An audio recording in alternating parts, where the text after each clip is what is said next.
Hey guys, welcome to this Sunday service. Real quickly before we begin, just know that these are meant to be additions to the written forms that I post on Instagram and on Tumblr. But if you're just getting here just directly to this and you missed those, that's completely fine too. Do whatever you want. It's just that I make these to elaborate on what I write because the written form is kind of like the primary form that I put them out as. But do as you will. Here they are unedited if you need that, and the selections are down below. The timestamps are down below if you need them.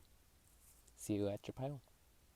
Hey, pile one. So for you, we got these two aces, and I mentioned in the written form how the aces depict blossoming flowers, and they do. The aces in this deck kind of show just some type of flower growing.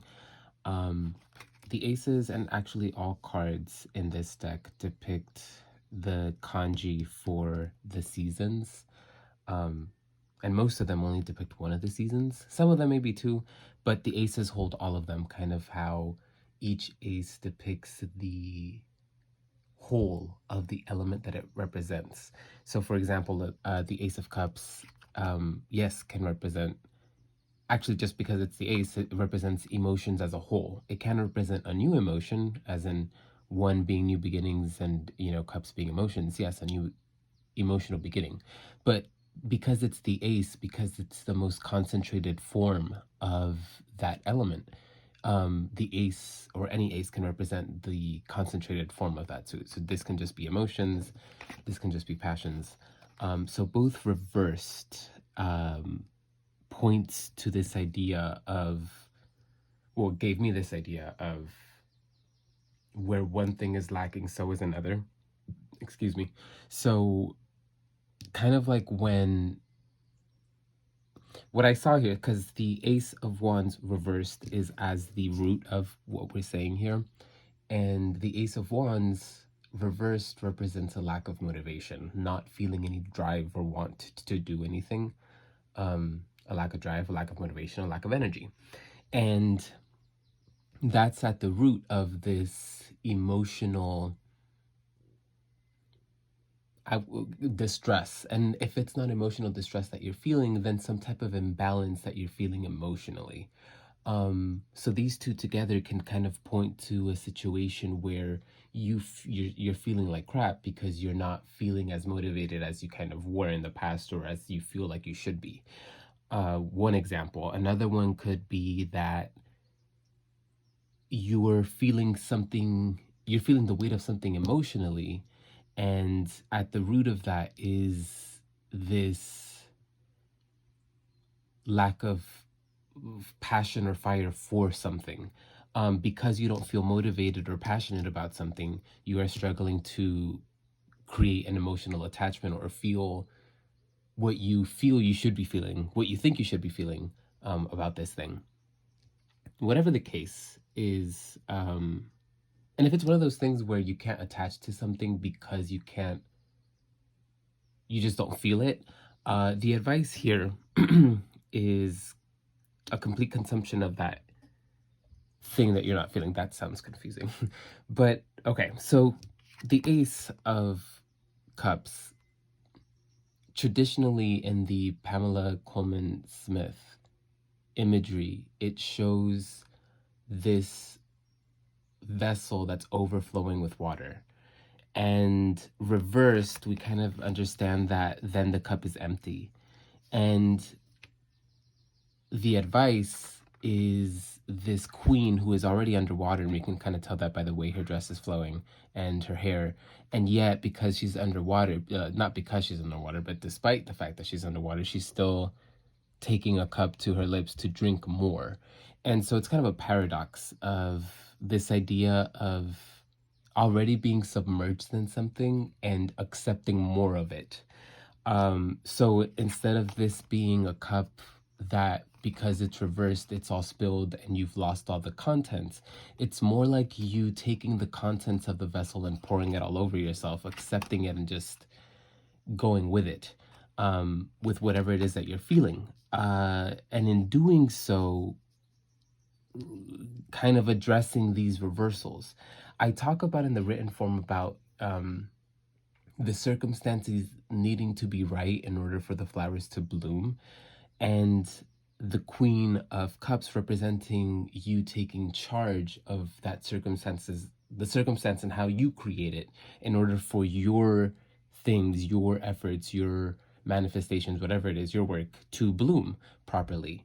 And so with this idea of you taking this emotional blockage or distress or whatever this Ace of Cups reversed is representing for you, addressing that and not hiding from it, not avoiding it, because that avoidance is probably what's causing these reversals. Because you're not dealing with it, you can't really progress anywhere. You can't really move forward in anything that you're doing, because this needs to be addressed. You need to finally accept this cup and dive into the work. Not shy away from it, but allow yourself to be completely submerged by it, because there's something to be gained by it. There's mastery to be gained. Queen, it's a monarch. There's mastery to be gained here. And in doing so, you might then start to correct the circumstances that created these failed blooms. And in diving into that work that you need to do and hinting at it being emotional work because of the two cups cards here, in diving into that work, you might start to see your efforts kind of blooming, and you might start to see the fruit of your labor. I hope that helped. I'll catch you for the next one. Bye. Hello, pile 2. So for you, we have this idea of being as mentally aware, as mentally sharp as you can be for everything that's coming towards you. And I get this idea of everything that's coming towards you from the Eight of Wands. The Eight of Wands traditionally is attached to anything that's kind of descending upon us from up above. So, heaven, divinity. Another traditional attachment to it is the arrows of love. And I don't really get that idea of this being a romantic thing. It could be. But the Eight of Wands, again, it's just things that are coming our way. And in this deck, it's depicted as this fighter who is, she looks like she's training. And maybe other people are holding these wands to, like, they're combating her, but she's completely prepared for all of these blows. Like, all her limbs are perfectly positioned. Even though she's being attacked, she's still standing strong, unbothered, and she's maintaining her balance and her strength and her position, despite this onslaught. So here it kind of seems a little bit heavy, but she's prepared for it, and that's what gives it that idea that these aren't bad things that are coming her way. It's not as aggressive as it's depicted here. It's things that we're prepared for. It's things that we know are coming our way. And in applying that idea to, a day-to-day thing, what we know is coming our way are the things that we are essentially working towards. And the King of Swords supports that idea. All kings are masters at what they do. They're good at what they do. They're the authority on what they do. So this could be pointing to something that you're really good at, something that you've mastered. The swords are the mental realm. So yes, a skill that you've learned really well.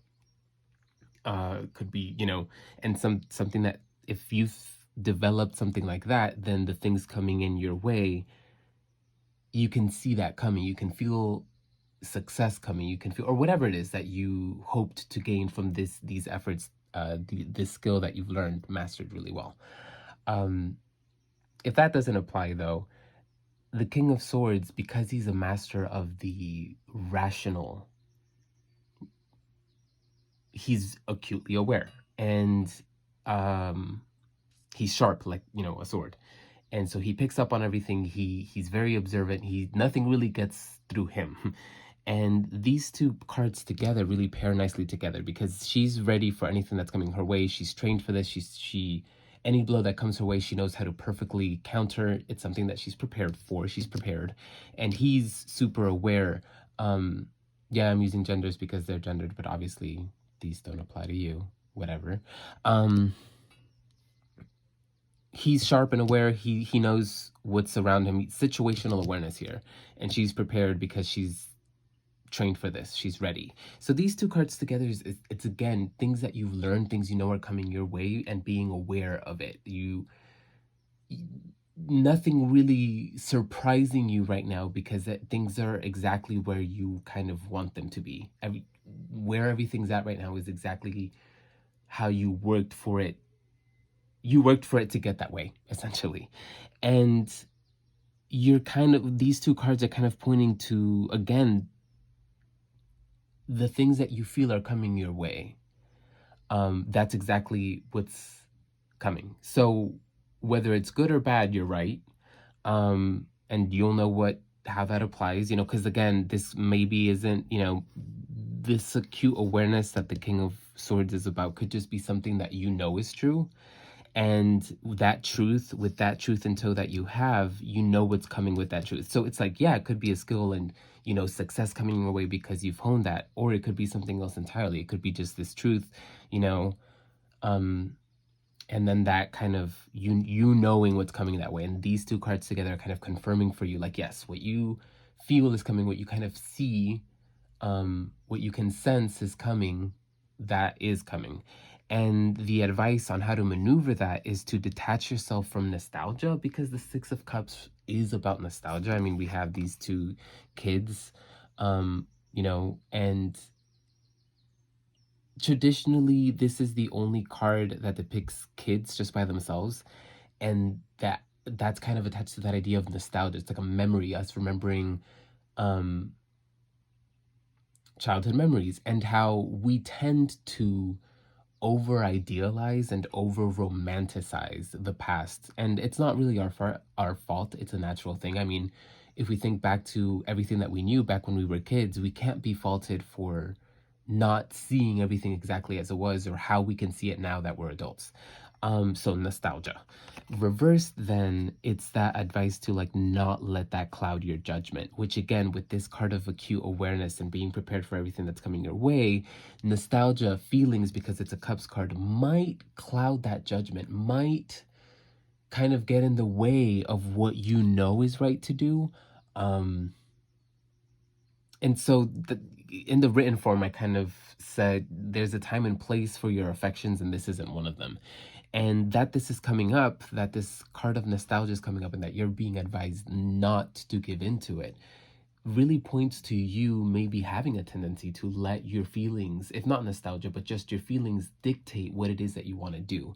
And although that is a strength and a skill and a gift in and of itself, and in this situation where you have an acute awareness or an acute skill or whatever this is pointing to, and you can sense things are coming because of that, in this instance, emotions, your affections, you can't let that stand in the way of what is going to happen.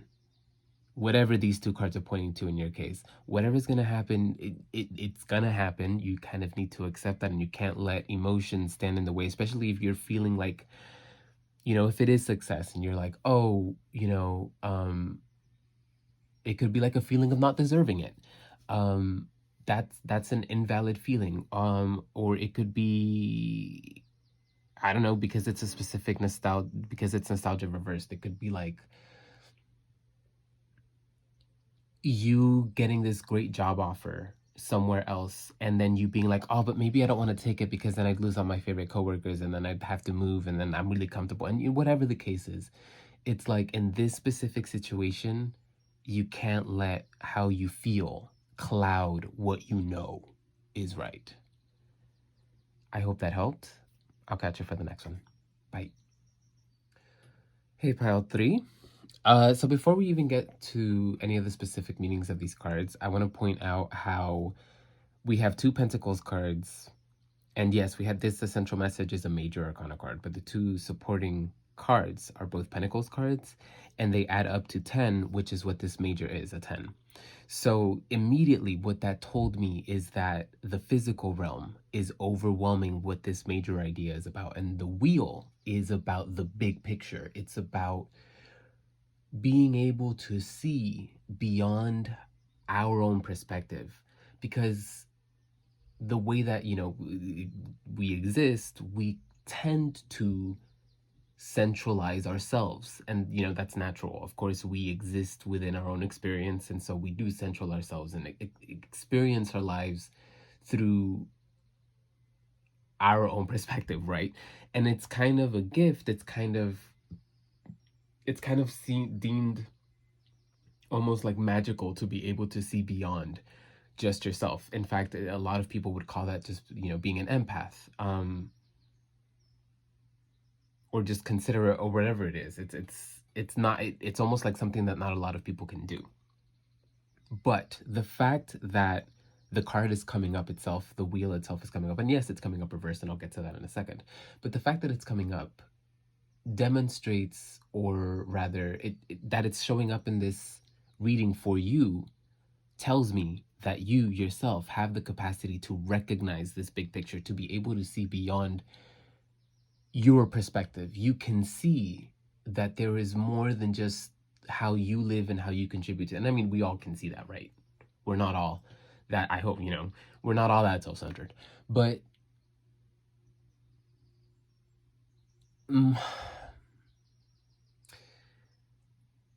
specifically in this reading, what the wheel reversed is saying is, you're starting to see there is more than what your reality, what your physical reality is.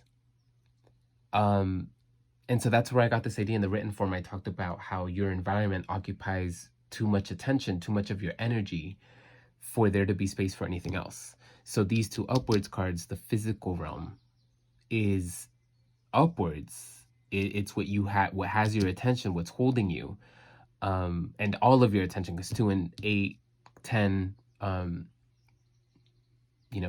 kind of being the most we have in tarot, because it's like 1 through 10 in the minors, and then we then get the court cards. So it's like the physical realm occupies all of your energy, all of your attention. And maybe in your case, because there's only the pentacles, you maybe don't leave a lot of space for, your emotional work. Like, there's never really a time in the day where you just check in and let yourself feel whatever it is that you're feeling and be honest about it. Or you don't have any space for your wands energy. You don't give any space to your creative energy, your spiritual energy, your passions. If it's about swords, you don't really give space for your intellectual pursuits. If you're in school, you don't really prioritize as much as you should. You want to learn how to do things. You want to hone in on a skill. You don't give it enough time if you're not like prioritizing swords energy. And the thing, that's what I'm getting from there being these 2 pentacles cards that add up to 10, and that they stand up while the other 10, the major 10, is reversed. The physical realm is overwhelming all of your senses. And again, there's no, and I say again because it's from the written form, there's no shame in that. The society, the culture, the grind culture that we live in really kind of not only welcomes it, but congratulates when we have absolutely no space and time for anything besides our work, anything besides, getting the bills paid and, having the most. And although that is commendable and that, that's a worthy pursuit and that's cool, this is coming up for you demonstrates that you're starting to realize having everything and having all of the things that you work so hard for, it doesn't amount to what it is that you actually really want. And what it is that you really want is being demonstrated by the wheel. And again, the wheel is about seeing past ourselves. Why do I say that? Because the wheel typically shows all. What a great way to think of the wheel is kind of like the wheel of time, or a year is a whole turn around the sun. And so the wheel is this idea of the big picture and how time kind of goes on, whether we're really paying attention to it or not. And that's what you're starting to become aware of, that you're not entirely happy with what you're seeing when you tap into the big picture and see where it is that you're heading, what it is that you've accomplished with everything that it is that you've done. And that is super scary to not only face, but like sit with and kind of have to decide where to go from there. And what these cards are saying is, and I just realized that I have these two. I got so excited that these two are reversed. It was this way. This card's underneath and this one's on top. But it's okay. I haven't even got into the positions of these and I'm already like talking a lot. But anyways,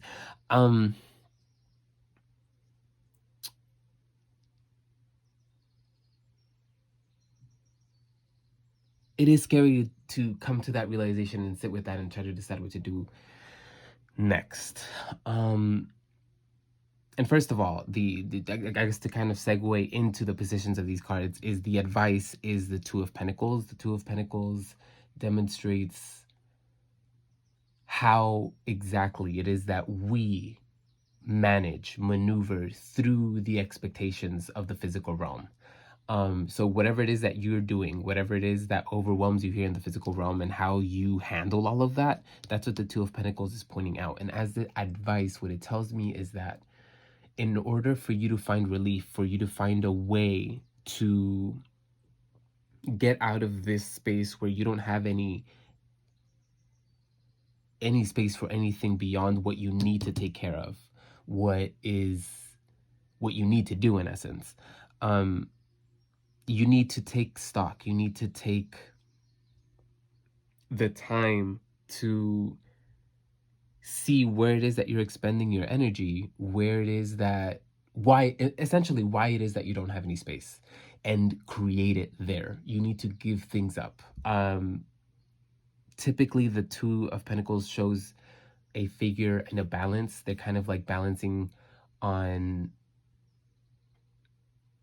well, they're kind of just like not balancing on anything, but it's just they're juggling two coins, and that's the point of the Two of Pentacles, is how you manage to juggle everything that you take on, all of your responsibilities. And one of the ideas of that card is that sometimes in order to properly give our energy to one thing, we need to let the other one go. Sometimes, yes, it is called for us to maintain the dance of the juggle and keep both of these things or however many things you're juggling, because you can, and that's what you need to do. But the advice here with the Two of Pentacles is that there most likely is one or a few things that you really can give up, that it's time for you to let those things go so that you do have the space and capacity for the other things that you want to give space to, in order to reverse this reversed wheel energy and correct the trajectory that you're on. The Eight of Pentacles reversed as the underlying theme, as the root of everything that we've got going on here. The Eight of Pentacles is about work itself. It's about labor. And that being at the root of this energy kind of points to, yeah, your job might be sucking you dry of all of your resources. And you might feel like, oh, well, what am I going to do without my job? Well, your job that you have right now is not the only job that exists. And although it can be scary, like we've been saying, to go and look for another one, maybe that might be the only option. And maybe I'm being dramatic. I'm not saying to quit your job, oh my God. But I'm just saying, it's time to start thinking outside the box. If you really truly are unhappy with the way that things are going, understand that you've already tried everything that you've tried. So you already know that everything you've already done isn't leading to where you want to go. So then it's time to start trying new things, and then in hopes of finding a successful way to this place that you've never been to before. Or maybe you haven't. I'm not going to say that you've never been happy with the trajectory of your life, but rather getting back to a place where you are happy with the trajectory of your life.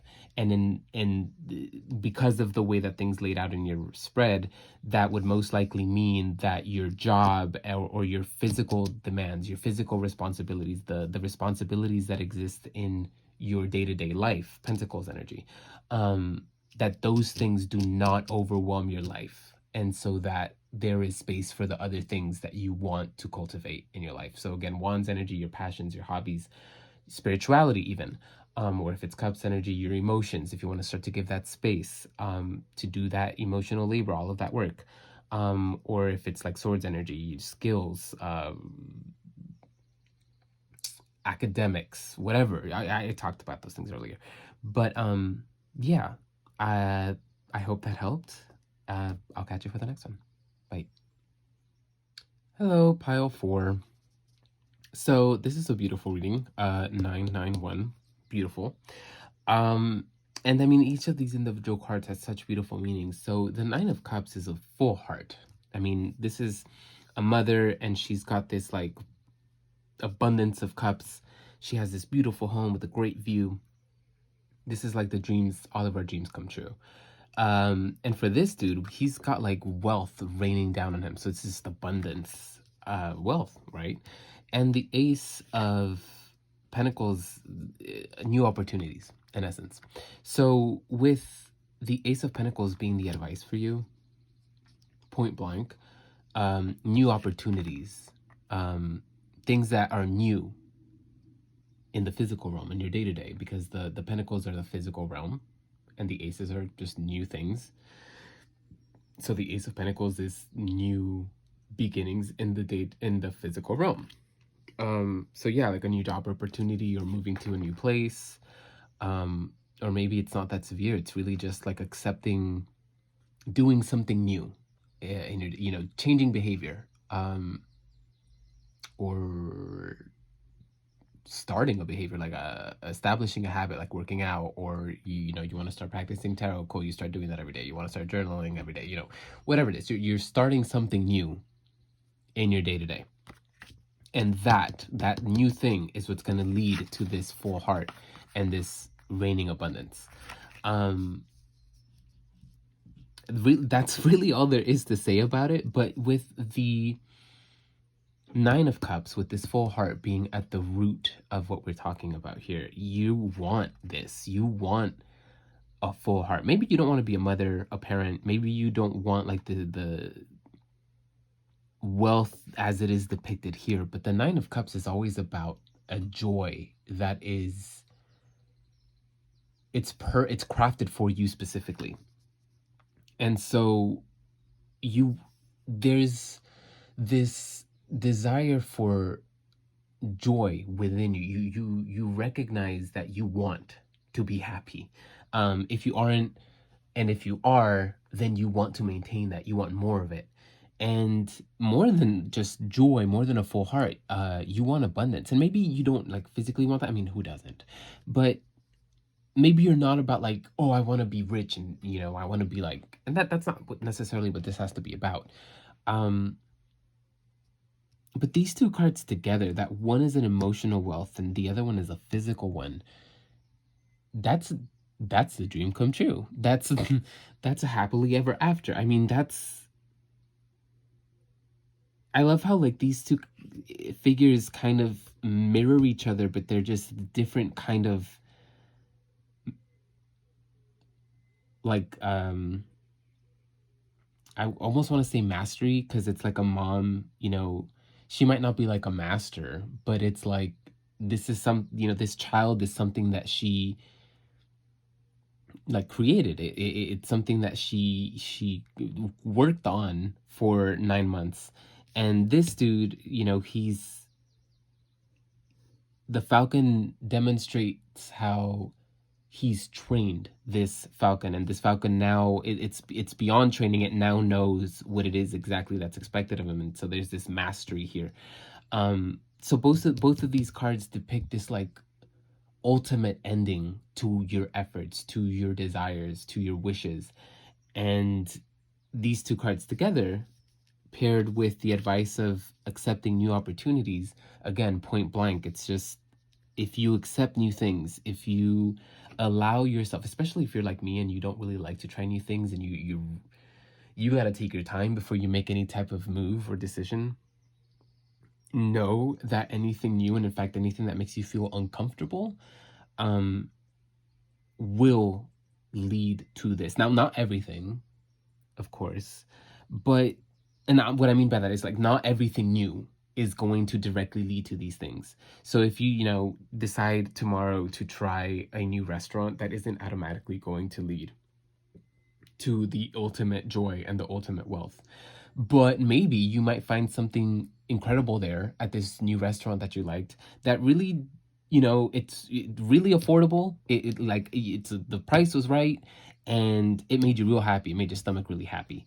Something as simple as that. But big picture wise, um, especially if you're not really familiar with these ideas of what it means to have a full heart, an unbothered heart, a heart that knows untainted joy. And if you're unfamiliar with abundant wealth, with a wealth that you don't even have to think about, it's just not one of your worries. Money isn't one of your worries. If those things are foreign to you, then please know, your comfort zone, which is well within the parameters of the lack that you're not going to find this there. And so it is going to take uncomfortable new things you don't know, places you've never been to, in order to get to these places you've never been to. So yeah, that's what I've got for you. I hope that helped. I will catch you for the next one.